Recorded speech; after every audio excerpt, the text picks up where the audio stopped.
नमस्कार दोस्तों, Asian news की खास पेशकश संतुलन का समीकरण यानी कि बैलेंस इक्वेशन में आपका स्वागत है। दरअसल आज हमने जिस मुद्दे पर यहाँ बातचीत कर रहे हैं वो बहुत गंभीर है। दरअसल शिक्षा जो है, हमको लगता है कि वो हमारा बुनियादी अधिकार तो है ही, पर वो कहीं ना कहीं जब हम जिस तरह डेवलप होते हैं या जिस तरह हमारा निर्माण होता है उसमें शिक्षा एक महत्वपूर्ण भूमिका निभाती है। अभी हाल ही में 10वीं 12वीं के रिजल्ट आए, हमने देखा कि रिजल्ट के पहले कुछ बच्चों ने आत्महत्या की, कुछ ने रिजल्ट के बाद कुछ लोग बच्चों ने आत्महत्या की। उन पे एक प्रेशर होता है। दूसरी बात ये होती है कि हमने ये देखा कि जिनके पास थोड़े संपन्न लोग हैं उनके बच्चे अब सीबीएसई में पढ़ते हैं। मतलब वो लोग जिनके पास ऑप्शन नहीं होता उनके बच्चे सीजी बोर्ड में या स्थानीय बोर्ड में पढ़ते हैं। ये भी एक बात हमने देखी। हमने एक और नई चीज़ देखी कि हमारे राज्य में सरकारें बदली, तो जब सरकार पहले थी तो आत्मानंद विद्यालय जिसका कि एक योजना थी उसको लेकर बहुत हाइप क्रिएट हुई और लोगों ने अंग्रेजी के प्रति एक विशेष अनुराग दिखाया और उस अनुराग के चलते बच्चों के एडमिशन के लिए बहुत मारामार हुई। कहा गया कि वो लोग जो अपने बच्चों को अंग्रेजी माध्यम के स्कूल में नहीं पढ़ा सकते प्राइवेट में, वो आत्मानंद उनके लिए एक विकल्प है। और वहाँ पर धीरे धीरे इतनी डिमांड बढ़ी कि जो बहुत कम जिलों में चालू हो रहा था वो पूरे राज्य में वो फैला।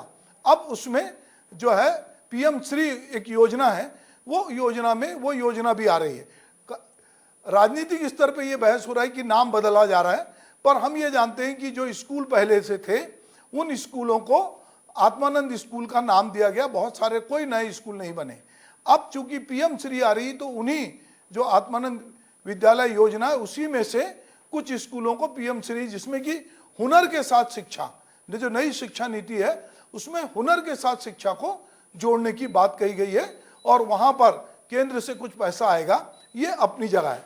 पर हम ये देख रहे हैं कि शिक्षा में गुणवत्ता आज जो है एक ब्रांडिंग जैसी बात हो गई है। आप कहीं से बीई कीजिए या कहीं से एमबीए कीजिए, वो कोई मायने नहीं रखता। दरअसल वो संस्था कौन सी है, आपने एमबीए किया ये महत्वपूर्ण नहीं है, आपने कहाँ से किया है, अब ये महत्वपूर्ण हो गया। तो एक ब्रांड हो गया। तो एक गुणवत्ता की बात हो रही है और दूसरी दोनों के बीच सरकारी और प्राइवेट स्कूलों की अपनी दिक्कतें हैं। बहुत बार उनको नियम कानून में और बहुत सारे जो सरकारी मकड़ जाल होते हैं, आंकड़ों की बहुत सारी कारीगिरी होती है, उसमें जो सरकारी अमला होता है उनको घेरने की कोशिश करता है। और जब से राइट टू एजुकेशन आया है और उसमें एक दबाव भी है कि आप अपने स्कूल में इनको पढ़ाइए, पर स्कूल के साथ ये भी उम्मीद की जाती है कि आप सारे नियम का पालन करें। आपके पास अगर प्रॉपर स्कूल खोलने के लिए मैदान भी हो, आप पास बिल्डिंग भी हो, सारी सुविधाएं भी हो और आप फीस ज़्यादा ना लें। पर चूंकि अब बाजार में जब हम जाते हैं तो हम बाजार में हैं, तो बाजार में शिक्षा भी है। तो बाजार में अगर हमको गुणवत्ता चाहिए होती है तो टीवी तो 9,000 में भी मिलता है और 2 लाख में भी मिलता है, होटल 500 रुपये में भी मिलता है और 50,000 में भी मिलता है। ऐसे अगर हम उपभोक्ता बाजार की बात करें तो जब हमको कोई चॉइस की चीज़ चाहिए होती है तो हम उसकी कीमत चुकाते हैं। दरअसल शिक्षा भी कहीं ना कहीं एक चॉइस के साथ जुड़ी है। माता पिता को लगता है कि यदि हम इसका खर्च वहन कर सकते हैं तो हम अपने बच्चों को दून स्कूल में पढ़ाएंगे, हम उनको बेंगलोर के जैन स्कूल में पढ़ाएंगे या हम कहीं दुनिया में पढ़ाएंगे, हम लंदन में पढ़ाएंगे। पर अगर आप उसको अफोर्ड नहीं कर सकते तो फिर आपकी व्यवस्था है कि आप अपने मोहल्ले के, अपने इलाके के आत्मानंद विद्यालय में किसी तरह कोई सिफारिश हो, कोई तौर तरीका हो, आप चाहते हैं कि आपके बच्चे का एडमिशन हो जाए। जब वहाँ भी नहीं होता फिर आप सरकारी स्कूल में करते हैं। सरकारी स्कूल में भी आप तब जाते हैं जब आपको प्राइवेट स्कूल की फीस आप नहीं दे पाते। तो ये बहुत सारी बातें हैं जिन पर हम बात कर सकते हैं। तो मैं बिना देर किए इस बातचीत को प्रारंभ करना चाहता हूं और मैं चाहता हूं कि बिना विलंब के जो है ये बातचीत हो। तो इसमें सरकारी पक्ष भी रखने के लिए लोग हैं और प्राइवेट तौर से भी पक्ष रखने पर कुछ लोग ऐसे हैं जो ना सरकार के लिए बात करते हैं ना जो प्राइवेट के लिए, जो बेसिकली शिक्षा की बात करेंगे कि शिक्षा में गुणवत्ता कैसी हो और ये जो खाई बढ़ रही है वो कैसे कम हो। तो मैं बिना विलंब के डॉक्टर जवाहर सूर्य शेट्टी से कहूँगा कि वो सबसे पहले अपनी बात रखें। तो पहली बात तो मुझे लगता है कि ये कहना कि खाई बढ़ रही है ये बहुत सही नहीं है। उसका उदाहरण देता हूँ मैं कि केंद्रीय विद्यालय संगठन शासकीय है, उसके रिजल्ट बहुत अच्छे आते हैं। IIM IIT शासकीय है, उसकी गुणवत्ता किसी भी प्राइवेट संस्था से बेहतर है। इसके अलावा अगर आप देखेंगे कि इस बार आत्मानंद स्कूल के रिजल्ट भी देखेंगे आप तो छत्तीसगढ़ बोर्ड में 10 में से 8 आत्मानंद स्कूल के हैं। इसका मतलब कहीं ना कहीं वो खाई पट रही है। हाँ, और उसका कारण ये भी हो सकता है जो जैसे आपने कहा कि भीड़ बढ़ रही है आत्मानंद में घुसने की, तो उसमें सब ऐसे लोग नहीं हैं कि जो समृद्ध नहीं हैं। कुछ ऐसे लोग हैं जो प्राइवेट स्कूलों से आत्मानंद चले गए हैं, तो कुछ गुणवत्ता उधर भी चली गई होगी। हाँ, तो दूसरी बात यह है कि राष्ट्रीय शिक्षा नीति ने एक बहुत खास बात कही है इस शिक्षा के गैप को पाटने के लिए। वो ये है कि जहाँ पे प्राइवेट स्कूल के पास वृहद इंफ्रास्ट्रक्चर है, उसको आजू बाजू के 5-10 स्कूलों सरकारी स्कूलों के साथ उसको बांटना चाहिए। हाँ, क्योंकि वो टैक्स नहीं भर रहा है तो कुछ तो जिम्मेदारी निभाए। तो जैसे प्लेग्राउंड है, जैसे कंप्यूटर सेंटर है, जैसे लाइब्रेरी है, इनको बांटना चाहिए, ये लिखा गया है।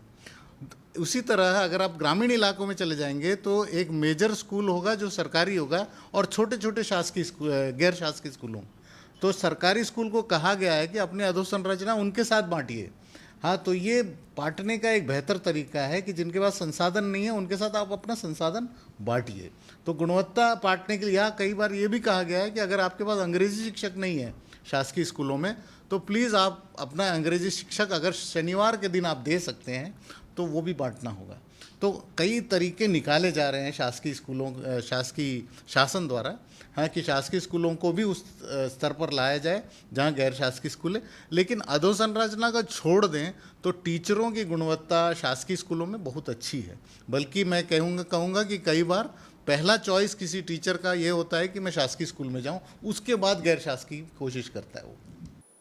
जी, तो दरअसल शासकीय स्कूल में नहीं, पूरी शासकीय तंत्र में लोग चाहते हैं कि सरकारी नौकरी मिले, चाहे वो शिक्षाकर्मी के रूप में मिले, फिर आंदोलन करके उसको बाद में उसको पक्का कर लेंगे, पर किसी तरह हमारी एंट्री उसमें हो जाए। चाहे आप अतिथि शिक्षक के रूप में लो, पर हमको सरकार की नौकरी का एक अतिरिक्त क्रेज होता है। और बाजार, शादी के बाजार में मैं कहूँगा कि जो सरकारी नौकर होते हैं उनका थोड़ा शेयर जो है थोड़ा ऊंचा होता है, क्योंकि प्राइवेट नौकरी में लोगों को ये खतरा होता है कि कभी भी वहाँ से आपको किकआउट किया जाता है। पर सरकार में एक कहावत है सरकार के लिए कि बने रहो पगला, काम करेगा अगला। तो बहुत सारे लोग सरकारी नौकरी इसलिए भी चाहते हैं, पर टीचर के लिए ये संभव नहीं है। यदि वो क्लास में ठीक से नहीं पढ़ाएगा तो स्टूडेंट उसकी इज्जत नहीं करेंगे, क्योंकि टीचर के लिए रोज़ चुनौती है, क्योंकि उसको रोज़ अपना होमवर्क करना है।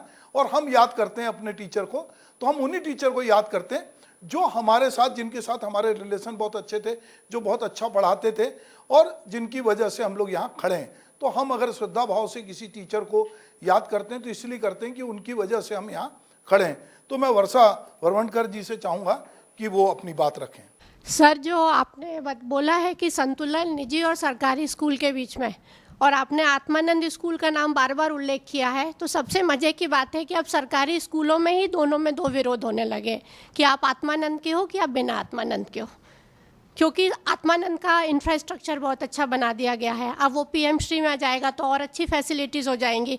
तो संतुलन के लिए जहाँ तक कॉलेज के जो सर ने बोला उस चीज़ के लिए मैं मानती हूँ आईआईएम और आईआईटीज़ की बात है, लेकिन सरकारी स्कूल और निजी स्कूलों में अगर हम इंफ्रास्ट्रक्चर की बात करेंगे तो निजी स्कूल का इंफ्रास्ट्रक्चर अच्छा है, लेकिन हम टीचर्स की क्वालिटी की बात करते हैं तो डेफिनेटली जो सरकारी स्कूल में जो शिक्षक आ रहे हैं वो बहुत ज़्यादा कड़ी प्रोसेस के थ्रू आते हैं।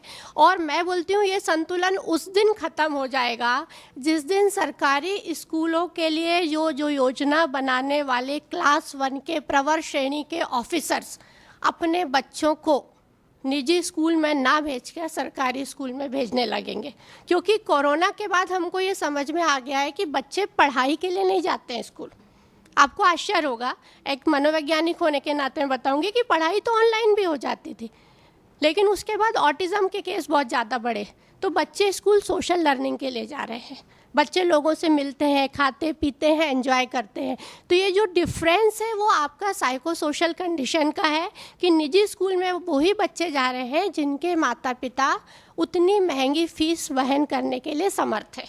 आज आत्मानंद स्कूल में भी मैं जब बोर्ड की हेल्पलाइन में हूँ, वही बच्चे जा रहे हैं जो थोड़े से अच्छी कैटेगरी के हैं, पर अमीर परिवार के बच्चे आज भी आत्मानंद में शिफ्ट नहीं हुए हैं। तो हमको इस बात का ध्यान रखना पड़ेगा। निजी क्षेत्र के पास इंफ्रास्ट्रक्चर है, वो बच्चों के ओवरऑल डेवलपमेंट पे बात कर रहे हैं, और 1:40 का टीचर्स और बच्चों का जो रेशो है, और प्लस जो सबसे बड़ा मुझे एक निजी स्कूल का प्लस पॉइंट लगता है कि पीटीएम, पेरेंट्स टीचर मीटिंग, जो अभी हमारी छत्तीसगढ़ गवर्नमेंट भी करने वाली है, अभी हमने 29-30 अप्रैल से शुरू किया था। तो जो बच्चे और माता पिता के बीच में संवाद हो रहा है वो सबसे बड़ी बात है। लेकिन इसमें प्रॉब्लम ये होती है कि सरकारी स्कूल में जो माता पिता अपने बच्चे को मध्याह्न भोजन के लिए भेज रहे हों, मिड डे मील उनके लिए मेन कारण रहा है, वो कितना संवाद स्थापित करेंगे। तो हमको सरकारी स्कूलों के लिए सब्सिडीज़ बढ़ानी चाहिए ताकि और उनका इंफ्रास्ट्रक्चर अच्छा किया जाए। और प्राइवेट स्कूल में आरटीआई के बाद जो बच्चे जा रहे हैं ना, उनको एक अलग समस्या हो रही है। आपने फ़ीस तो वहाँ माफ़ कर दी है उनकी, लेकिन जब वो बच्चा अपने बराबरी के बच्चों से मिल रहा है, इवन बच्चा टिफ़िन में क्या खा रहा है, ये सब चीज़ें भी होती हैं। आज आप एक बड़े स्कूल में बच्चा कार से जहाँ पे आ रहे हैं और वहाँ उनके पिताजी से रिक्शे से बाजू में छोड़ के जा रहे हैं, तो आप तो, और मैं तो बोलती हूँ आरटीआई में आप बच्चे का और सेल्फ एस्टीम कम कर रहे हैं। तो ऐसी कोई भी स्कीम मत करिए जिससे बच्चे का सेल्फ एस्टीम कम हो और उसका साइको सोशल डेवलपमेंट कम हो जाएगा। तो बच्चे का जो सामाजिक उसका विकास होना चाहिए, जिस तरह से एक दूरी बढ़ रही है, हम देखते हैं कि हमारे पूरे समाज में जो आप बात कह रही हैं, हम अभी ब्रांड वैल्यू पे चाह रहे हैं। मैंने जैसे कहा कि स्कूल कॉलेज का भी एक ब्रांड है, कपड़े लत्तों का, गाड़ी का, हर चीज़ का एक ब्रांड है, और लोग ब्रांड की तरफ बहुत, स्कूल में भी अगर अमीर घर के बच्चे भी हैं तो वो ये भी देखते हैं कि वो कौन से ब्रांड का मोबाइल रखे हैं, और सबसे लेटेस्ट यदि नहीं है तो अमीर के बच्चों के बीच भी ये प्रतिस्पर्धा है कि उनके पास किस ब्रांड की गाड़ी है, किस ब्रांड का। तो ब्रांड वैल्यू को लेकर बहुत सारी बातचीत हो रही है। पर दिक्कत ये है कि हम जिस तरह के गणराज्य में या हम देश में रहते हैं, वहाँ पे हम जानते हैं कि जिस देश में 80 करोड़ लोगों को यदि मुफ्त में अनाज देने की बात हो रही है, तो जिन 80 करोड़ लोगों को मुफ्त में अनाज देने की बात हो रही है, तो उनके घर के बच्चों को भी मुफ्त में मध्याह्न भोजन चाहिए। तो वो स्कूल में इसलिए भी बहुत बच्चे जाते हैं, कई बार गांव के स्कूल में वो एंड टाइम पे जाते हैं जब मध्याह्न भोजन मिलने वाला होता है, क्योंकि स्कूल में भी ये, और कई लोग तो इसका भी फायदा उठाते हैं कि अगर बच्चे नहीं आ रहे हैं तो वो सोचते हैं कि मध्याह्न, उनको तो सरकारी सिस्टम ये कहता है कि 100% उपस्थिति चाहिए। अब टीचर देखता है कि 100% उपस्थिति नहीं है तो वो 100% भर देता है। तो 100% भरेगा तो 100% मध्याह्न भोजन भी भरेगा, पर तो गेहूं चावल तो बचा ही रहेगा ना। फिर वो चावल की अफरा तफरी की खबरें भी आती हैं, ये हम लोग आए दिन देखते हैं। बहरहाल मुझे लगता है कि हम जब प्राइवेट स्कूलों की बात कर रहे हैं तो हमारे साथ उस पूरे संगठन के जो अध्यक्ष हैं राजीव गुप्ता, जो आए दिन इससे रूबरू होते हैं और बहुत सारे मुद्दों पे मैं खुद फोन करता हूं। कई बार मैंने अभी एक दिन पिछले दिनों राजीव की एक घटना मैं आपसे शेयर करना चाहता हूं। मेरे पड़ोस की एक बच्ची थी, उस बच्ची को एक प्राइवेट स्कूल ने इसलिए निकाल दिया कि वो बच्ची ने 9वीं में अच्छा नंबर नहीं लाया, तो उन्होंने कहा कि ये पास की मार्कशीट लो, हम आपको 10वीं में एडमिशन नहीं देंगे, क्योंकि ये बच्ची जो है वो 9वीं में इसने बहुत अच्छा रिजल्ट नहीं ला रही है, 10वीं में खराब करेगी। तो उस बच्ची का कहना था कि मेरा भाई भी यहाँ पढ़ता है। तो उनके माता पिता गए तो स्कूल वालों ने सीधे सीधे बोला कि आप ये टीसी पकड़िए और हम पास की टीसी दे रहे हैं, और नहीं तो हम फेल कर देंगे। अब उनके पास कोई विकल्प नहीं था, तो उन्होंने पता नहीं कहीं से मुझसे संपर्क किया। फिर मैंने राजू से कहा भी, इन्होंने भी उस पर हस्तक्षेप किया और ये भी उस बात से सहमत थे कि कुछ स्कूल ऐसा कर रहे हैं कि अपनी गुणवत्ता बनाए रखने के लिए वो एवरेज स्टूडेंट को एडमिशन देते नहीं है, जो पढ़ रहा है उसको टीसी पकड़ा देते हैं। राजीव, 2-3 विषय पे अभी तक चर्चा हुई। जहाँ तक सरकारी और प्राइवेट स्कूलों पे जो संतुलन है, वो बहुत बड़ा संतुलन का फ़र्क इसलिए है कि जो प्राइवेट स्कूल हैं उनके जो मैनेजमेंट हैं, या समझ लीजिए प्रबंधक हैं या मालिक हैं, जो भी समझिए, वो पूरा का पूरा ध्यान अपने स्कूलों पे देते हैं। और उनको चिंता रहती है, जैसे सर ने कहा कि उनको चिंता रहती है रिज़ल्ट की। अब आप दूसरी तरफ देखिए, जो सरकारी स्कूल हैं, बार बार बात आत्मानंद की होती है। आत्मानंद मेरे हिसाब से उसमें सरकार की नीयत पे शक नहीं करना चाहिए, बहुत अच्छी योजना थी। लेकिन पिछली सरकार में भी मैंने लगातार इस बात को कहा कि आपने एक बड़ी खाई बना दी है एक और। अब पहले जो वर्ग थे वो 2 थे, एक प्राइवेट स्कूल और एक सरकारी स्कूल। अब एक तीसरा वर्ग आ गया, आत्मानंद स्कूल। योजना मोटे मोटे तौर पे जो अगर मैं उसको कहूँ तो वो इंक्लूसिव योजना नहीं थी। इसलिए नहीं थी कि जो छत्तीसगढ़ में कुल सरकारी स्कूल हैं वो 54,000 करीब सरकारी स्कूल हैं जहां पर 40 लाख बच्चे पढ़ रहे हैं। निजी स्कूलों की संख्या 9,000 है, करीब 16 लाख बच्चे हमारे पढ़ रहे हैं। अब 54,000 बच्चों में आप 54,000 स्कूलों में आप 300 स्कूल खोल के आप छाती पीटने लगोगे अपनी, ये बहुत अच्छी योजना नहीं थी। दूसरा, आत्मानंद का जो अभी रिजल्ट आया था, जो जवाहर सर चर्चा कर रहे थे, 10वीं और 12वीं का रिजल्ट आया था, तो जो श्रोता हैं मैं उनको एक जानकारी शेयर कर दूं। आत्मानंद में एडमिशन का एक ही क्राइटेरिया था, एक ही और सबसे पहला क्राइटेरिया था कि बच्चे को इंग्लिश मीडियम स्कूल से पढ़ा होना चाहिए। तो सरकार के तो इंग्लिश मीडियम स्कूल थे नहीं। सबसे पहले इस योजना के बारे में 2017 में मैंने लगातार आर्टिकल लिखा था कि सरकार को अगर अपनी शिक्षा व्यवस्था ठीक करनी तो अपने अच्छे इंफ्रास्ट्रक्चर के स्कूलों को इंग्लिश मीडियम में कन्वर्ट कर दे। वो योजना 2020 में इंप्लीमेंट हुई, मेरी आर्टिकल मैंने 2017 में लिखा था। अब उसमें दिक्कत क्या है, आत्मानंद के स्कूलों में दिक्कत क्या थी कि आप अंग्रेजी मीडियम स्कूल से पढ़े हुए बच्चे लेना, तो 10वीं में तो बच्चा पढ़ा नहीं, वो सारे के सारे हमारे स्कूलों से आए। और ये सामाजिक रूप से एक बड़ी सच्चाई है कि जो परिवार अभाव में रहते हैं वहाँ के बच्चे पढ़ाई में उतनी मेहनत करते हैं, उतना ध्यान देते हैं, इसमें कोई बुराई नहीं। और बड़ी जो चीज जो पूरे देश में हो रही है, जिसके बारे में मैं लगातार बोलता लिखता रहता हूँ, 1985-90 के बाद जब से सरकारों ने अपने पकड़ ढीली कर दी स्कूलों और अस्पतालों में, उसके बाद से ये प्राइवेट स्कूल और प्राइवेट अस्पताल बढ़े हैं आगे। आप देखिए, जिन प्रदेशों में सरकारी स्कूल की व्यवस्था ठीक नहीं है, आप गिन गिन के उस प्रदेश का नाम लीजिए, वहाँ की व्यवस्था देखिए क्या है। ये जो पूरे हिंदी पट्टी के राज्य हैं, किसी एक राज्य में सरकारी स्कूल की व्यवस्था ठीक नहीं है।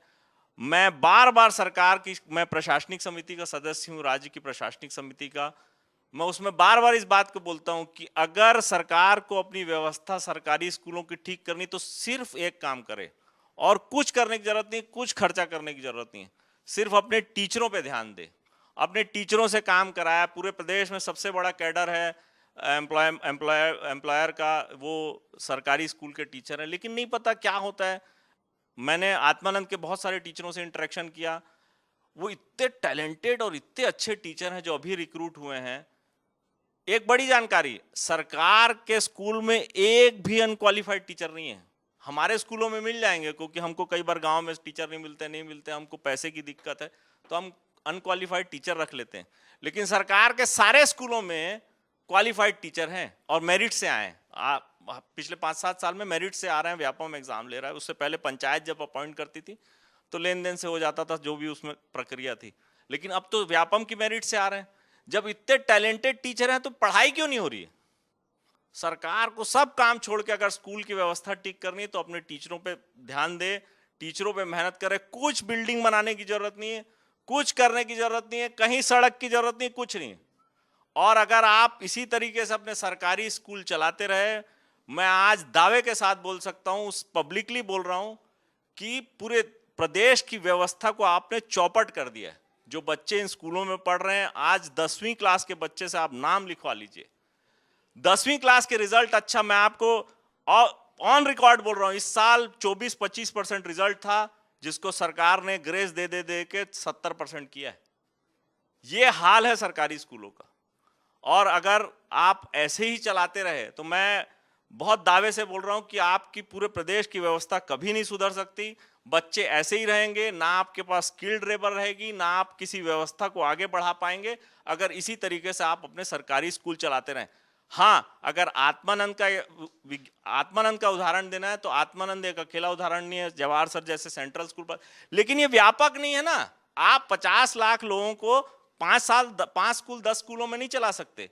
जो हाल इन्होंने सरकारी स्कूल का, इससे पहले मॉडल स्कूल थे, 2016 में उसको एक सरकारी प्राइवेट आदमी को ठेके में दे दिया गया, आज डीएवी मुख्यमंत्री स्कूल चल रहे हैं। सरकार की इच्छा शक्ति खत्म हो गई है। एक और चीज जो मैं बार बार बोलता हूं, सरकार कभी भी ऐसी चीज पे ध्यान नहीं देती। कोई भी सरकार हो, अक्रॉस द बोर्ड कोई भी सरकार हो, किसी भी पार्टी को, फूल छाप हो, हाथ छाप हो, गाय छाप हो, या कोई भी छाप हो, कोई भी सरकार जब उसको वोट नहीं मिलता किसी योजना से तो नहीं ध्यान देती, अगर उसको नोट नहीं मिलता तो ध्यान नहीं देती। वो एक ही योजना पे काम करती, या तो उसको वोट मिले या उसको नोट मिले। तभी वो सरकारें काम करती है। और जब तक देश की जनता, प्रदेश की जनता जागरूक नहीं होगी, वो बोलेगी नहीं, और जाके जब वो वोट मांगने आएगा पार्षद या विधायक या सांसद, तो बोलेगी नहीं जनता कि मेरे स्कूल में टीचर नहीं है, मेरे स्कूल में व्यवस्था नहीं है। आप इसके तब तक ये व्यवस्था नहीं सुधरने वाली, सरकारें नहीं सुधरेंगी, स्कूल नहीं सुधरेंगे। सरकारी स्कूल में बता रहा हूँ, जो हालत आज सरकारी स्कूलों की है, इन लोग कितने भी चक्कर लगा लें, कितना भी पैसा खर्चा कर लें, ये व्यवस्था सुधरने वाली नहीं। ठीक है राजीव, जो है तुम्हारी बात से निराश होने की जरूरत नहीं। मैं कहूँगा मुझे सैलेन के गीत की याद आती है कि तू जिंदा है तो जिंदगी की जीत पर यकीन कर, अगर कहीं है स्वर्ग तो उतार ला जमीन पर। ये गम के और 4 दिन, सितम के और 4 दिन, ये दिन भी जाएंगे गुजर, गुजर गए 1000 दिन। मैं हजारों हजार लड़कियों को जब स्कूल जाते देखता हूँ, जब गांव के दौरे पे जाता हूँ और देखता हूँ कि गांव की लड़कियाँ बहुत लंबे दूरी तक साइकिल चला के पैदल जाती हैं, तो मुझे याद आता है कि बचपन से मैं देखता था इक्का दुक्का लड़कियाँ दिखती थी, तो तब कोई एजुकेशन नहीं था, तो हम कौतुक की दृष्टि से लड़कियों को निहारते थे, देखते थे। अब लड़के लड़कियां सब साथ पढ़ रहे हैं, पूरी भीड़ दिखती है, और लड़कियां मुझे कई बार लड़कों से बहुत आगे दिखती हैं। तो मुझे लगता है कि इसमें उम्मीद कायम है। ठीक है कि सरकार की अपनी बजट प्लानिंग होगी, भीड़ बहुत है तो सब स्कूलों को वो आत्मानंद नहीं बना पाई, या हो सकता है सब स्कूलों को पीएम श्री नहीं बना पाई, पर एक कोशिश की और उसके जरिए बहुत कुछ हो रहा है। बाकी प्राइवेट स्कूल भी अपनी तरह से काम कर रहे हैं। हम इस चर्चा को और आगे बढ़ाएंगे। अभी एक खबर आई थी पिछले दिनों, जिसमें हमारे साथ बहुत सारे टीचर भी जुड़े थे, यहाँ भी आए थे वो, कि सरकार ने पहले अधिसूचना जारी की और बीएड के जो लोग थे वो उसमें सिलेक्ट होकर नौकरी कर गए। बीएड हमको लगता है जैसे कि मैं किसी अस्पताल में डॉक्टर के लिए बुलाऊं और एमडी आके ज्वाइन करे और बाद में कहूं कि एमडी को निकालो, एमबीबीएस को मुझे नौकरी देना है। तो ऐसी डीएड वालों को अधिसूचना थी कि डीएड को नौकरी मिलेगी, बीएड गायब हुए। जबकि सब जानते थे कि बीएड जो है वो आगे की पढ़ाई है, पर इसमें बहुत सारे लोग हैरान परेशान हुए और आंदोलन भी हुआ। वो लोग हमारे आए, बसंत कौशिक जी जो हैं वो सहायक शिक्षक फेडरेशन की तरफ से आए हैं, तो मैं चाहूँगा कि वो अपनी बात रखें कि ये या इलाही ये माजरा क्या है। मैं सभी को नमस्कार करता हूं। अभी जिस मुद्दे पर आप बात कर रहे थे कि डीएड और बीएड, उस पर थोड़ा सा प्रकाश डालना चाहूँगा कि जो छत्तीसगढ़ सरकार ने जो अधिसूचना जारी की थी और पात्रता रखी थी, उसमें डीएड/बीएड भी किया गया था सहायक शिक्षकों के लिए। लेकिन यहीं जो डीएड जो किए हुए अभ्यर्थी थे, उन्होंने कोर्ट पे एक याचिका लगाई और उस दौरान कोर्ट से निर्णय आया कि भाई डीएड जो है वो प्राथमिक शाला के लिए पात्रता का वो मानक है, और जो डीएड किया हुआ है वो प्राथमिक शिक्षा को अच्छे से बच्चों तक पहुंचा सकता है, जबकि बीएड जो है वो पूर्व माध्यमिक शाला और उच्चतर विद्यालयों के लिए है। तो इस प्रकार से दोनों के मनोविज्ञान में कहीं ना कहीं कोई अंतर है। जिस प्रकार से डीएड पढ़ा हुआ जो छात्र है वो प्राथमिक स्तर 1 से 5 तक के बच्चों की मनोविज्ञान को समझेगा, ये उनका तर्क था। लेकिन अंततः सरकार के समक्ष हमारे ही शिक्षक साथी प्रस्तुत हुए, उनके उपस्थित होकर उनसे बात मनवाई गई, तो शायद वह मुद्दा सुलझा हुआ है। और बीएड पात्रता वाले जो शिक्षक थे, सहायक शिक्षक बने, उनका अभी शायद नौकरी जो है ख़त्म नहीं हुई है, वो पुनः सरकारी स्कूल में है।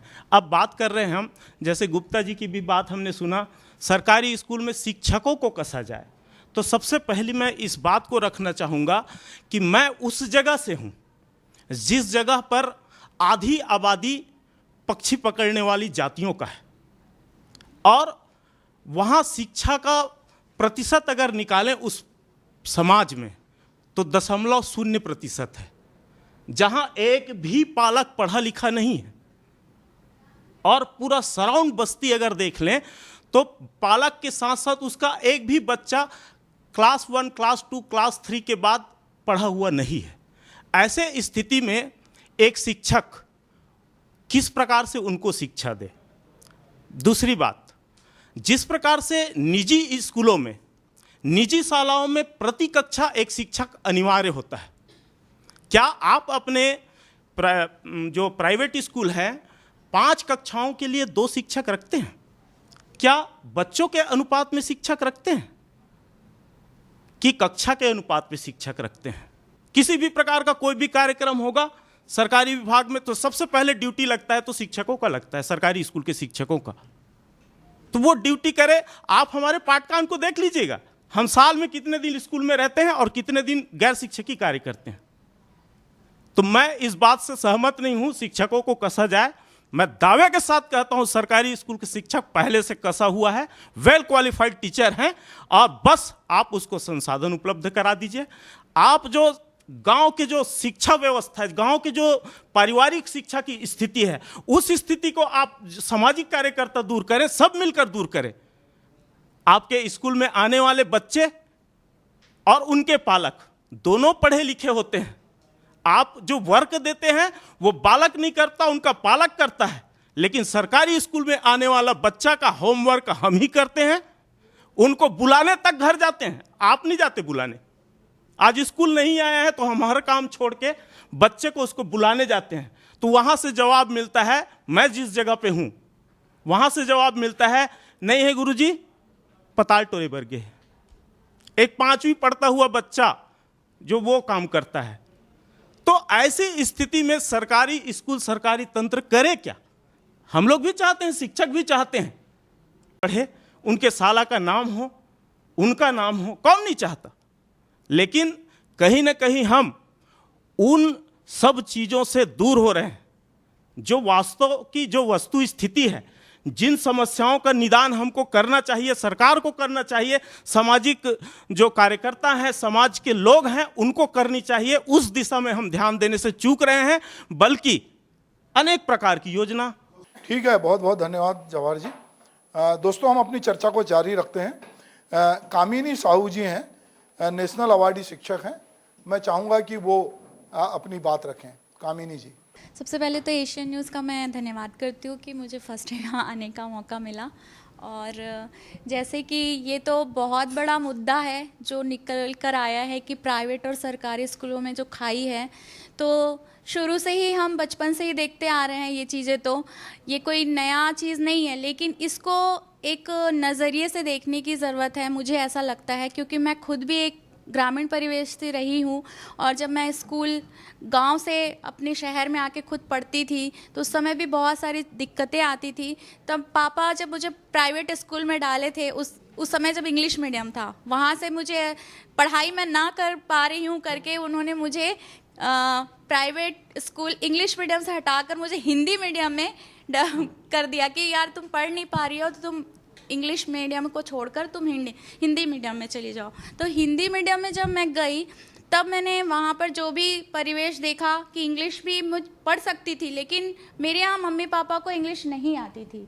तो वहाँ पर उनको ये लगा कि हम नहीं पढ़ा पा रहे हैं, तो हो सकता है कि वो इंग्लिश में हिंदी मीडियम में चली जाए तो वहाँ बेहतर पढ़ पाए। तो हम 3 सिस्टर हैं और तीनों जब हमें निकाल कर जब हिंदी मीडियम में ले गया तो आज टॉपर भी रहे हम लोग, टॉप्स भी किया। मेरी 2 सिस्टर ने एक साल में 10th और 12th दोनों टॉपर रही हैं, और गर्व से कहते हैं कि हम 3 सिस्टर एज अपने माँ बाप की बहुत अच्छी लाडली भी रही हैं।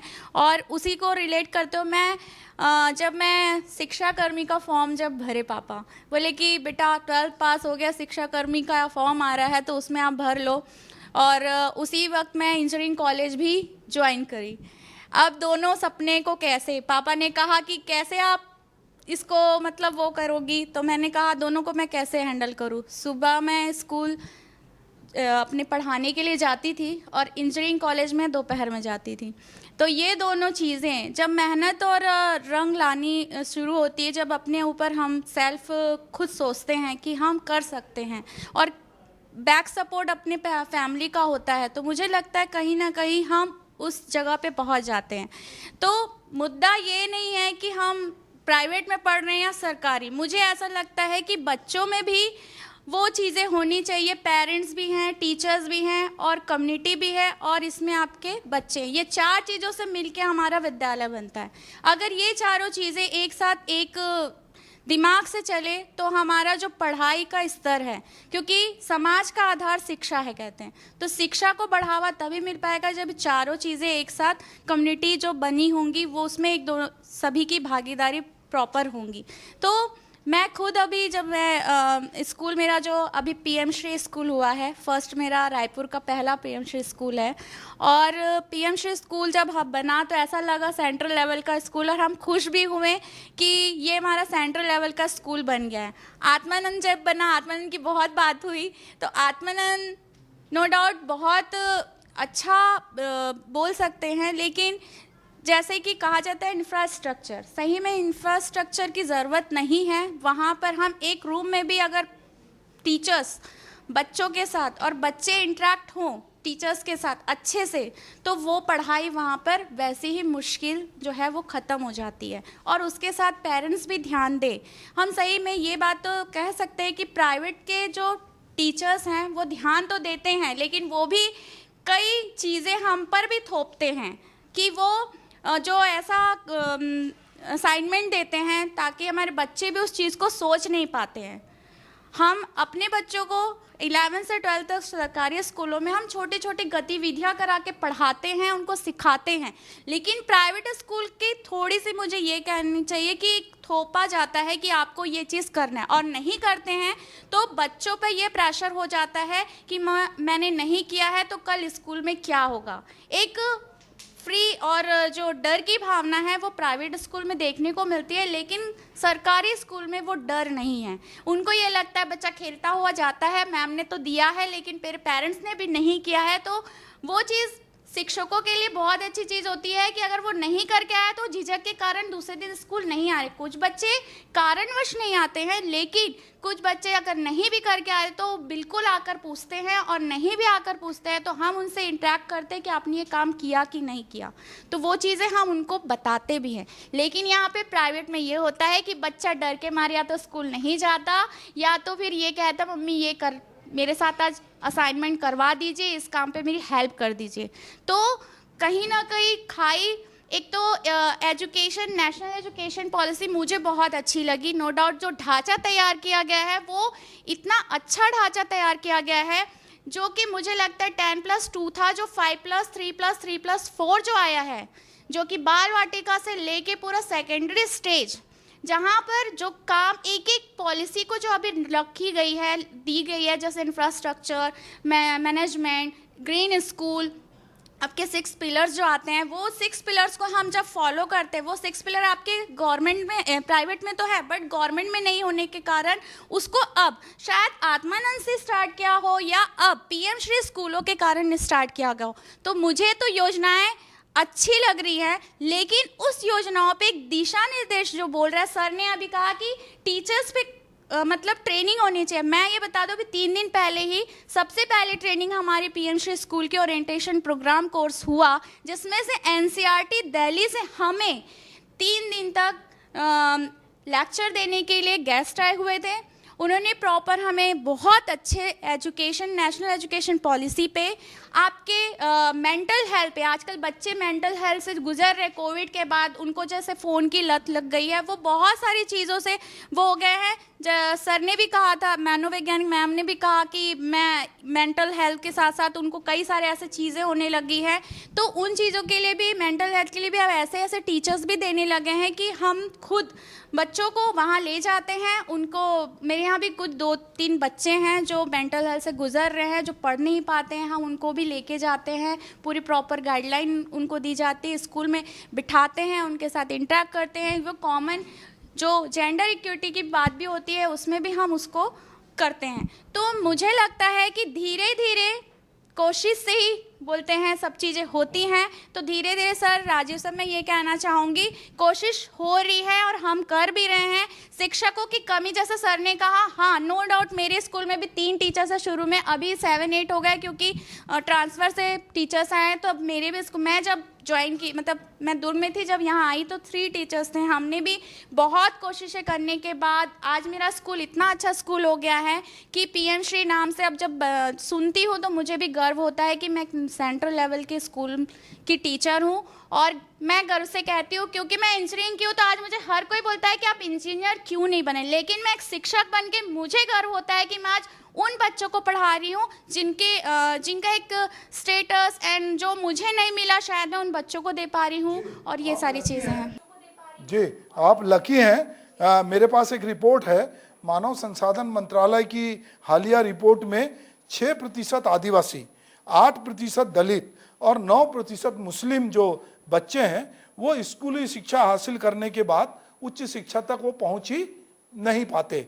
और दूसरी बात ये है कि जो फेल्यूर का रेट है वो पहले जो कहीं पर भी जो सक्सेस होता था तो सरकारी स्कूलों का 90% होता था, अब धीरे धीरे वो 30% पहुंच गया सक्सेस, मतलब ऊपर की नौकरी या तमाम जगहों की बात करें तो ये ग्राफ गिरा है। बहरहाल हम सोचते हैं कि एक टीचर, एक संगठन का व्यक्ति, तो हमको लगता है कि एक पालक जो है वो किस तरह से चीज़ों को देखते हैं। तो हमारे साथ धीरज दुबे जी हैं, पालक संघ के अध्यक्ष। तो मैं चाहता हूं कि पालक जो है वो पूरी पढ़ाई लिखाई को किस तरह से देख रहे हैं और जब वो संगठन में जाते हैं तो अभिभावक किस तरह से कंप्लेंट दर्ज करते हैं। सबसे पहले सर, प्राइवेट स्कूल को लेकर के यदि कोई बातचीत की जाती है तो स्कूलों के द्वारा जो पालकों का शोषण होता है उसके बारे में बात की जाती है।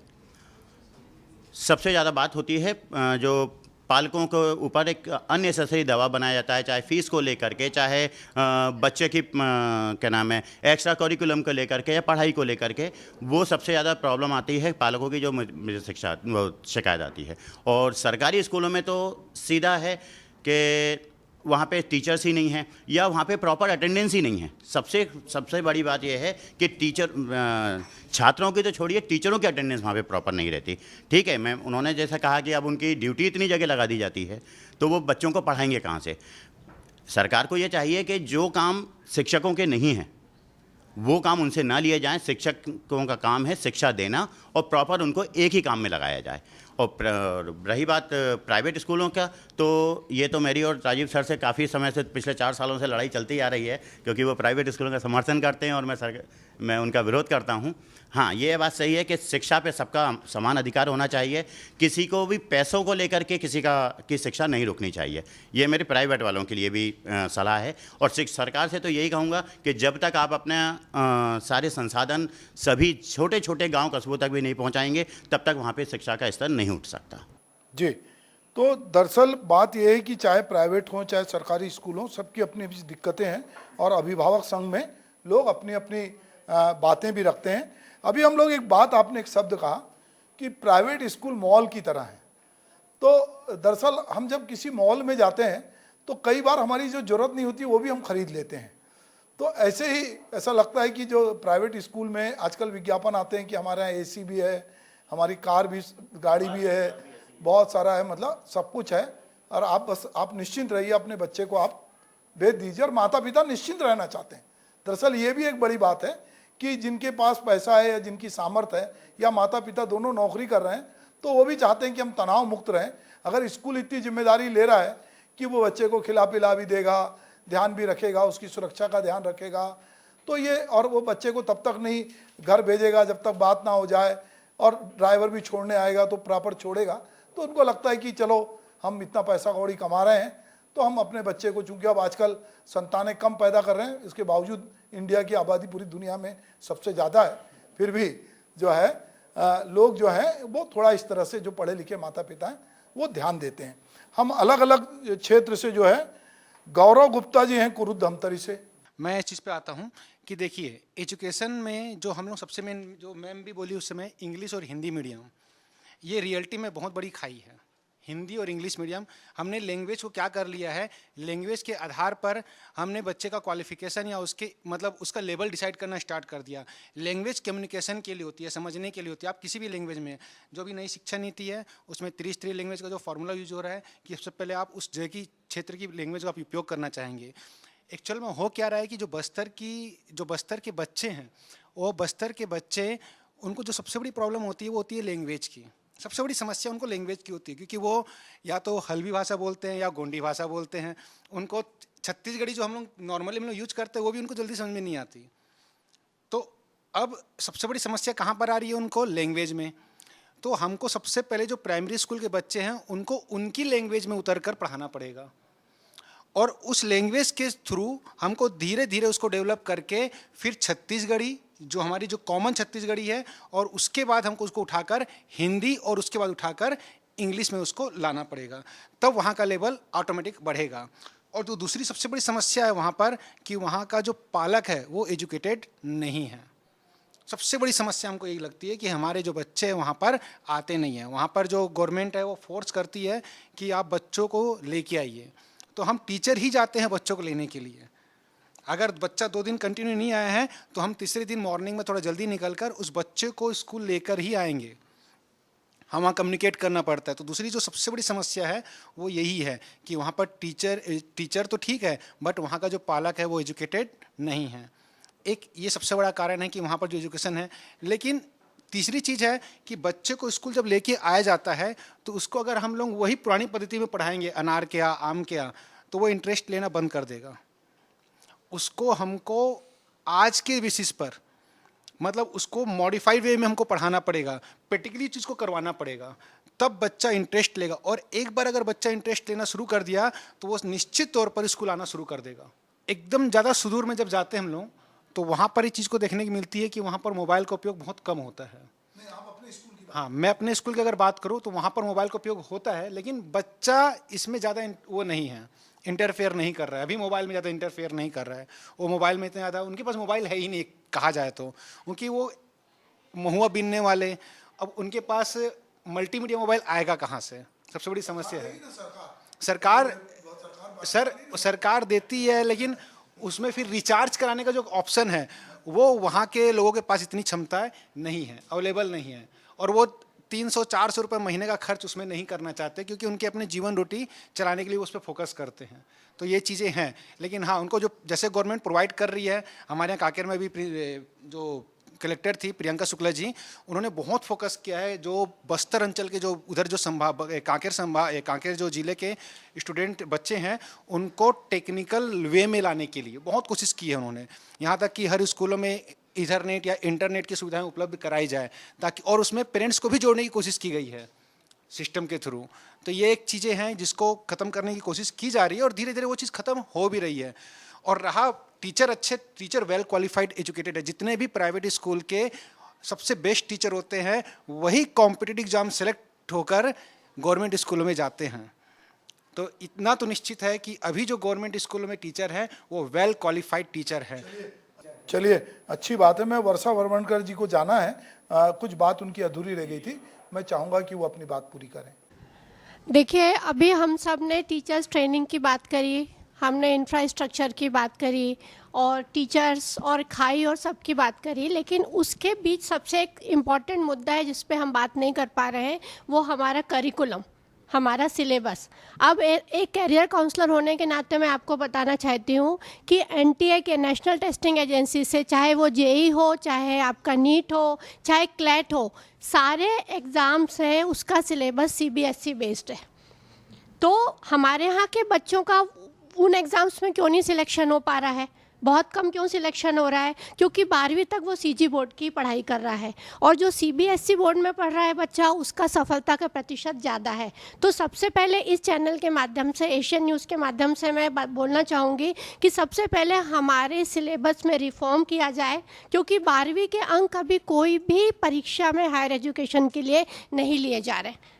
आप 98% भी ले आए हो, लेकिन अगर आपका जेई में नहीं हुआ तो कोई मतलब नहीं है, आपका एमबीबीएस में नहीं होगा, आपका लॉ में नहीं होगा, आपका डिज़ाइन में नहीं होगा। और दूसरी बात यह है कि इसके साथ साथ अगर करिकुलम में रिफॉर्म किया जाए और दूसरा, बच्चों को सही ट्रेनिंग प्रदान की जाए। उसका उदाहरण है प्रयास संस्था। सन 2010 और 12 में हमने पर्सनली, हम लोगों ने प्रयास, हम लोग का ब्रेन चाइल्ड था जो पहला गुड़ियारी में खुला था, उसमें बस्तर, दंतेवाड़ा, सुकमा, कोंटा जाके हमने 10वीं के बाद बच्चों को लाया और 300 बच्चों को वहाँ से लेकर आके उनको अलग से जेई की कोचिंग दी, और वो बच्चे आईआईटी और एनआईटी क्वालिफाई किए। तो उन बच्चों का बेस बहुत अच्छा था। देखिए, साइकोलॉजी बोलती है कि 30% जीन्स होता है, 70% एनवायरनमेंट होता है। तो अगर आप अपने बच्चों को सही एनवायरनमेंट देंगे, सही कोचिंग देंगे, और करिकुलम जो हमारा जो सिलेबस है अगर उसको हम एनटीए के हिसाब से करेंगे, तो अल्टीमेटली शिक्षा का मुख्य उद्देश्य क्या होता है? सबसे पहला उद्देश्य नौकरी पाना होता। तो बच्चे को अगर अच्छे कॉलेज में जाना है तो हमको करिकुलम रिफॉर्म करने पे बात करना चाहिए, तभी ये जो दोनों के बीच की जो खाई है उसको बांटा जा सकता है। जी, थैंक यू। मैं विनय राव को कहूँगा कि वो युवा से ऑर्गेनाइजेशन से हैं, वो अपनी बात रखें।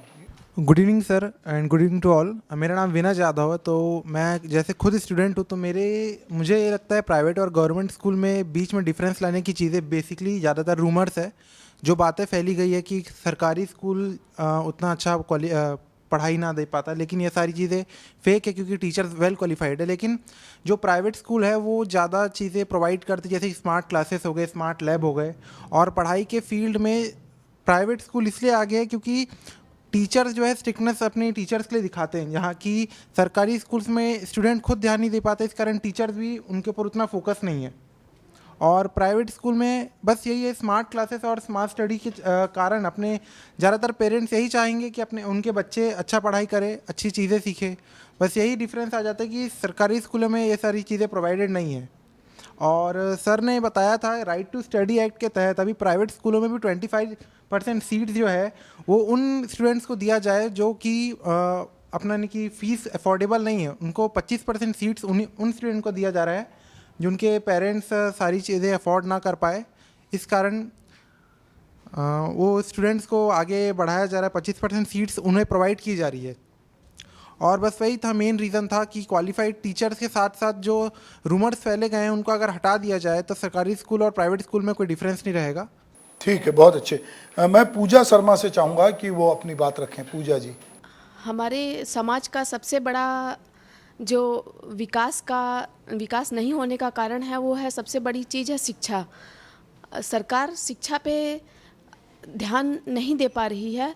हमारे सरकारी स्कूलों में टीचर्स तो बहुत अच्छे हैं, चाहे वो बीएड किए हों चाहे डीएड किए हों, हम सब कंपटीशन निकाल के ही वहाँ तक पहुँचे हैं।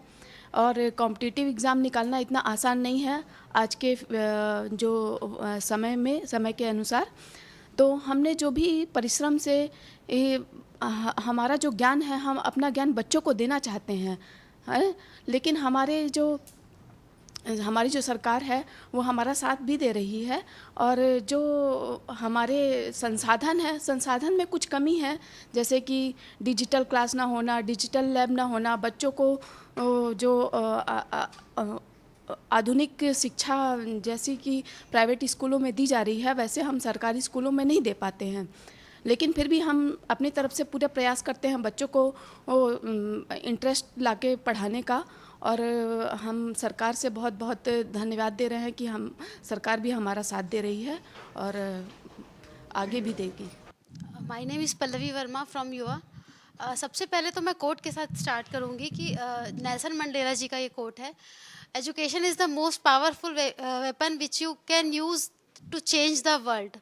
एजुकेशन सबसे ज़्यादा इम्पॉर्टेंट है जिस पर हमको ध्यान देने की ज़रूरत है। और ये मैं गवर्नमेंट या प्राइवेट की बात नहीं करूँगी, यहाँ पर हमको अपने स्तर पर हमको देखना चाहिए। जैसे पालक को जो हमारे घर से लेकर के सरकार तक सभी की ये जिम्मेदारी है। हम बोलते हैं कि गवर्नमेंट स्कूल के बच्चे अच्छा नहीं परफॉर्म करते हैं, उनका परसेंटेज अच्छा नहीं होता या टीचर्स अच्छे नहीं होते, तो ऐसा नहीं है कि किसी एक जगह पर कमी बहुत सारी चीज़ों पर है, हमको उसमें ध्यान देना चाहिए। और कहीं ना कहीं जो ग्रामीण क्षेत्र के बच्चे आते हैं या गवर्नमेंट स्कूल के जो बच्चे आते हैं उनके में ये अवेयरनेस कम होता है कि हम एजुकेशन लेकर के कितना कुछ बड़ा चीज़ कर सकते हैं, हम अपनी ज़िंदगी बदल सकते हैं।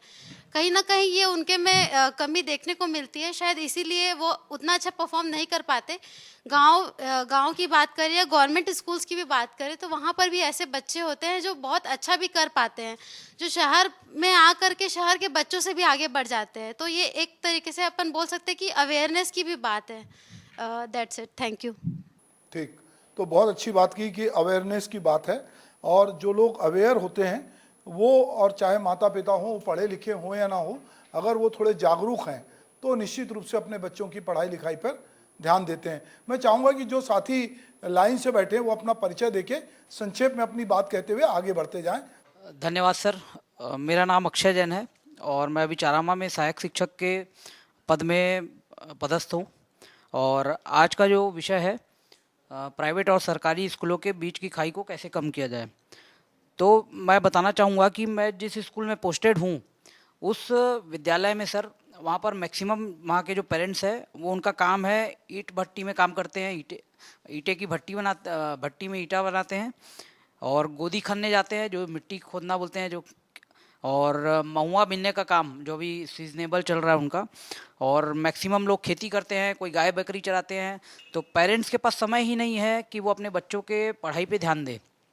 तो जो जैसा सर बता रहे थे कि हम ही लोग को सब करना पड़ता है, हम ही उनके पेरेंट्स हैं, हम ही उसके डॉक्टर है, तो हमको अगर बच्चों के अगर किसी दिन कोई पालक समिति का कोई बैठक हो जाए तो हमें पालकों को बुलाने के लिए भी हमें बच्चों को 10 बार भेजना पड़ता है और हमको खुद जाना पड़ता है। तो वहाँ पर पालकों का जो अवेयरनेस है वो बिल्कुल भी नहीं है सरकारी स्कूलों में, और प्राइवेट स्कूलों में कहीं ना कहीं एक दबाव है, प्रेशर है, जो कि सरकारी स्कूल में नहीं है। मेरा नाम अनिमेश गोस्वामी है। मैं भी सहायक शिक्षक में पदस्थ हूँ कांकेर ज़िले में। देखिए, मैंने अपना पूरा जीवन प्राइवेट में पढ़ाई की है, इंग्लिश मीडियम में पढ़ाई की है, और अभी पिछले 8 महीने से मैं सरकारी स्कूल में एज ए असिस्टेंट टीचर पढ़ा रहा हूँ। और ये मेरे को एक बहुत ही बड़ा एक्सपोजर मिला देखने के लिए, क्योंकि जो मैंने जीवन भर प्राइवेट में पढ़ा है, मैंने जो सुविधाएं ली है, जब मैं ग्रामीण क्षेत्र में, इंटीरियर क्षेत्र में गया तो वहाँ पे वैसे मूलभूत शायद 10% सुविधाएं भी उपलब्ध नहीं है। पर मैंने जैसे हमेशा पॉजिटिव अप्रोच रखते हुए देखा कि अगर टीचर का इंटेंशन सही है कि वो अगर डेवलपमेंट चाहता है तो वो बिल्कुल कर सकता है। चैलेंजेस बहुत सारे हैं, बिल्कुल है, और गवर्नमेंट भी ऊपर टॉप लेवल पे, प्लानिंग लेवल में बहुत सारे एग्जीक्यूशन कर रही है। अगर ये अभी आपने देखा कि NEP 2020 जो नेशनल एजुकेशन पॉलिसी है उसको भी अच्छे से इम्प्लीमेंट करना शुरू कर दिया गया है। बालवाड़ी का हो, आंगनबाड़ी हो, फिर प्राइमरी स्कूल हो, कैसे उनको कनेक्ट करना है, ऐसा करें। बहुत सारे ऐप्स जो भी सर ने भी कहा कि डिजिटली क्या उनका इन्वॉल्वमेंट है। हाँ बिल्कुल सर, टावर की बहुत दिक्कत है वहाँ पे। हमको कोई भी चीज़ों के लिए दिक्कत होता है। मैं इवन खुद अपने बच्चों को पढ़ाने के लिए पहले से यूट्यूब में डाउनलोडेड वीडियोस ले जाता हूँ, फिर उनको फ़ोन में दिखाता हूँ या जो भी यूज़ करता हूँ, क्योंकि उनको वो चीज़ का एक्सपोजर नहीं है। और अगर वो इस मॉडर्न टाइम में जी रहे हैं तो हमारे टीचर्स का ये वो ड्यूटी है, और हम ये टीचर्स बहुत अच्छे से कर भी रहे हैं कि कैसे हम उसको अच्छे से इम्प्लीमेंट करें। साथ ही पेरेंट्स के इन्वॉल्वमेंट के लिए ये बात सही है कि जिस जगह पे उनका फाइनेंशियल कंडीशन बहुत कमज़ोर है, वो पेरेंट्स टीचर मीटिंग के लिए एक दिन अपना काम बंद करके 300-500 की जो रोजी कमाते हैं उसको छोड़ के आना उनके लिए बहुत ही टफ चीज़ है। इसलिए कई बार उनके वर्किंग आवर्स के अलावा या शायद और किसी माध्यम से संपर्क करने की ज़रूरत पड़ती है। और जहाँ देखेंगे बच्चों को आप जो गवर्नमेंट है, CG गवर्नमेंट है, उनको कपड़े दे रही है, यूनिफॉर्म दे रही है फ्री में, पुस्तकें दे रही हैं फ्री में, मिड डे मील के लिए भोजन दे रही है फ्री में, खिलौने दे रही है, और कई सारी सुविधाएं दे रही है सरकार। तो वहाँ पे कई बार पालक का रुचि कम हो जाता है, क्योंकि वो उनके पढ़ाई के लिए खर्चा नहीं कर रहे। जो चीज़ फ्री मिलती है कई बार उसका वैल्यू कम हो जाता है। तो वो चीज़ें कई बार देखने के लिए मिलती है कि वो फ्री हो जा रही है तो पेरेंट्स उतना इन्वॉल्व नहीं कर रहे हैं। और कई बार मुझे ऐसा लगता है अगर कोई बच्चे अगर अच्छा निकल के आए जो एज अ रोल मॉडल हो, क्योंकि हर क्षेत्र में अगर कुछ पाना है तो आपको किसी न किसी को रोल मॉडल बनाना पड़ेगा। तो कई बार ये रोल मॉडल बनाने से वहाँ पे जागरूकता आती है, उस गांव में आता है कि उस बच्चे ने ऐसा ऐसा किया। और जैसे मुझे अभी भी बहुत अच्छा फीडबैक मिला कि कुछ बच्चे बोले, क्योंकि मैं जिस स्कूल में हूँ सर, वहाँ पे पहले मेरे हेडमास्टर से सिर्फ अकेले थे, और वो खुद वहाँ के BLO है, बूथ लोकल ऑफिसर है, तो वो अकेले पढ़ा ही नहीं पाते थे। अभी भी मैं गया हूँ तो फिर थोड़ा सा फिर भी मैनेज होता है। अदरवाइज़ 2 टीचर में 5 क्लास को लेना, जहाँ पे सिर्फ 2 ही क्लासरूम है, तो दिक्कतें हैं सर, चैलेंजेस बहुत सारी है। हाँ, पर गवर्नमेंट अगर अपना इनिशिएट अच्छे से करते रहेगी तो बहुत अच्छा होगा। Thank you sir. चलो, बहुत अच्छी बात है। आप लोग कांकेर ज़िले से आए हो, तो मैं थोड़ा सा विषयांतर करता हूँ कि कांकेर को आप इमेजिन करिए, मैं वहाँ 85 में पोस्टेड था। 85 में मैं पंचायत का इंस्पेक्टर था, और मैं साइकिल चलाता था उन दिनों, और रात की क्लासें भी चेक करने जाता था, क्योंकि प्रौढ़ शिक्षा को सरकार उस समय काफ़ी महत्व देती है। तो जब आपने चारामा की बात की तो मेरे को याद आया कि मैं एक बार चारामा में, चूँकि मैं थिएटर का था और लिखता पढ़ता था, भले ही पंचायत इंस्पेक्टर था, तो मैं एक बार युवाओं के लिए नेहरू युवा केंद्र होता है, तो उसमें जो उसके डिस्ट्रिक्ट कोऑर्डिनेटर थे वो मेरे परिचित थे, तो मैं बीच बीच में लेक्चर देने भी जाता था उस समय, और मैं वहाँ थिएटर भी करता था। मतलब 85 में, तो मैं इतने साल बाद जब अभी कांकेर से निकलता हूँ तो लोग मुझे अभी भी याद करते हैं कि सर आप जब 1 साल थे तो वहाँ बहुत थिएटर किया आपने। तो कई बार जब आप नवाचार करते हैं या कुछ ऐसा काम करते हैं तो लोग उनकी स्मृतियों में आप बहुत दिनों तक रहते हैं कि ये कोई एक आदमी था। और उसमें मेरे साथ सब टीचर थे, एक्चुअली में मेरे सब दोस्त थे, कॉलेज के असिस्टेंट प्रोफेसर जो पढ़ के हम लोग निकल के गए थे, कोई कॉलेज में था, कोई नारहरदो स्कूल में था। तो इस तरह से हम लोग बहुत सारे यूथ लोग थे। पर हम लोग अभी भी जब भी कभी इकट्ठे होते हैं तो हम अपनी वो स्मृतियों को जो नयाचार करते हैं उसको याद करते हैं कि हमने ये प्रयोग किया था। आप बहुत अच्छा कर रहे हो, कि आप डाउनलोड करके ले जाते हो, और जो नहीं वहाँ पर है, तो हमने जब प्ले किया था कबीरा खड़ा बाजार में, तो वहाँ के लोगों के लिए पहली बार था कि ऐसा कोई प्ले भी होता है क्या। मतलब उनको लगा कि अच्छा इतनी भीड़ आई कि, और 85 की बात कर रहा हूँ मैं, मतलब आप, हाँ मतलब आप सोच लीजिए कि उस समय वो साइकिल चला के जाना है, तो ठीक है, पर जज्बा था उसमें कि करेंगे, कुछ करते हैं। तो चलिए, बहुत अच्छा लगा, आप अपनी बात रखें। जी सर, मैं अंकित चौबे, मेरी पोस्टिंग कांकेर में है। और जिस तरह से आपने नवाचार की बात की, तो छत्तीसगढ़ शासन हमें टाइम पे ट्रेनिंग देती रहती है और उसके अनुसार हम नवाचार करते रहते हैं। और शनिवार का तो एक पूरा डे ही फोकस रहता है कि जो थिएटर, आर्ट, पोयम, जो भी उनकी एक्स्ट्रा करिकुलर एक्टिविटी है जिससे बच्चों का टैलेंट बाहर आ सके, उस पर वो फोकस्ड होता है। यहाँ पे मैं कहना चाहूँगा, जो हमारा टॉपिक है उस पर कि क्यों खाई है, तो 3 जो स्टेजेस होते हैं कि पेरेंट्स, स्टूडेंट्स और एटमॉस्फेयर, जो स्कूल है आपका। तो यहाँ पे आप जो देखेंगे कि पेरेंट जो वाला पार्ट है, वहाँ पे काफ़ी बड़ा गैप है। आप प्राइवेट स्कूल्स में जाएंगे तो वहाँ पे तो पेरेंट्स का भी इंटरव्यू होता है एडमिशन के पहले कि आप कितने पढ़े लिखे हैं और क्या है, कैसे हैं। और यहाँ पर सोशियो इकोनॉमिक बैकग्राउंड काफ़ी डिफरेंट है। कोई, जैसे सर ने मेंशन किया है कि कोई महुआ बिनने जा रहा है, कोई कुछ कर, तो उनका डेली सर्वाइवल का मोड है और वो उसको पहले अपना प्राइमरी फोकस देते हैं, ना कि बच्चों की पढ़ाई को।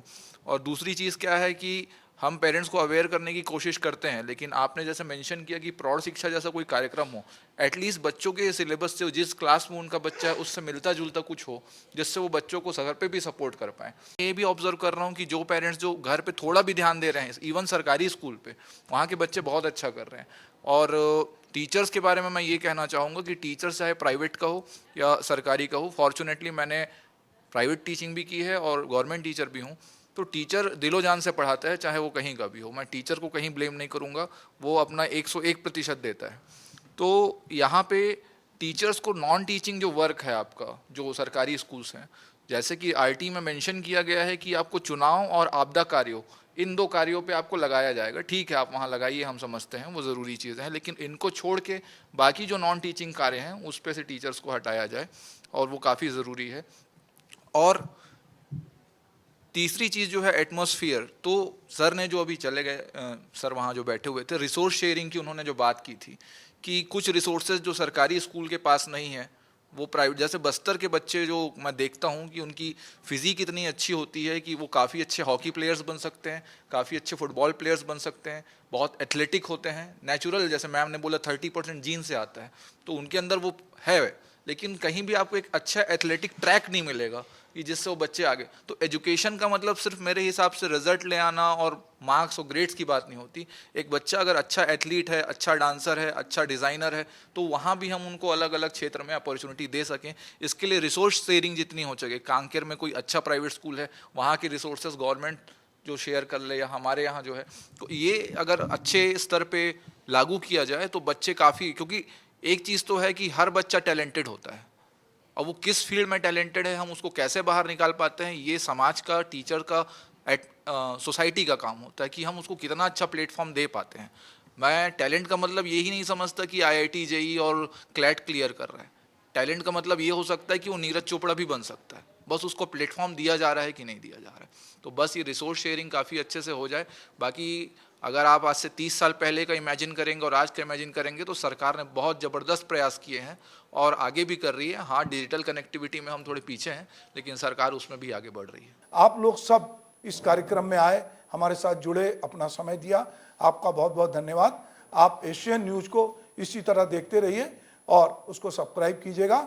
और हमारे यूट्यूब चैनल भी है, हम सोशल मीडिया पे भी हैं, हम जो है टाटा प्ले पे भी हैं, तो आप उसको देखेंगे तो हम सामाजिक मुद्दों से जुड़े इस तरह के विषयों पर लगातार बातचीत करते हैं, गंभीर विमर्श करते हैं, ताकि समाज में एक बेहतर मैसेज जाए। नमस्कार।